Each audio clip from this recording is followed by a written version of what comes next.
اولاد ہوں، بچوں کو گھر میں پڑھانے جاتا ہوں، بالغ لڑکیاں بھی ہوتی ہیں، کوشش کرتا ہوں کہ ان کی طرف نظر نہ کریں. لڑکیوں کو پڑھانا جائز ہے، بالکل ناجائز ہے، ورنہ پردے میں بٹھا کے پڑھائیں، درمیان میں پردہ ہو، لڑکیاں ادھر ہوں، آپ ادھر ہوں. لیکن بہتر یہی ہے کہ آج کل اپنی لڑکیوں کو کسی مرد سے نہ پڑھائیں، کسی استامی سے پڑھائیں، کیوں مردوں کا کوئی اعتبار نہیں. یہ نہ سمجھا کرو کہ یہ مولوی یا حافظ قرآن فرشتے ہیں، یہ عورتوں سے بھی زیادہ خطرناک ہے. وہ میرا ایک مولوی صاحب دوست تھا، وہ ہمیشہ مجھے کبھی کبھی ہنساتے تھے.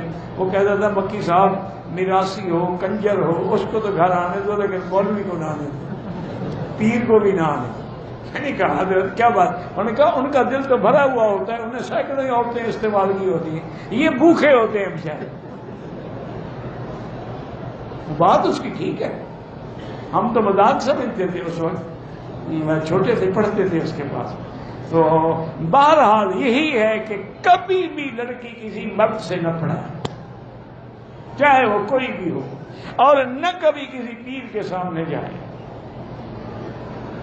سب سے بڑے درندے یہی پیر اور مولوی ہیں.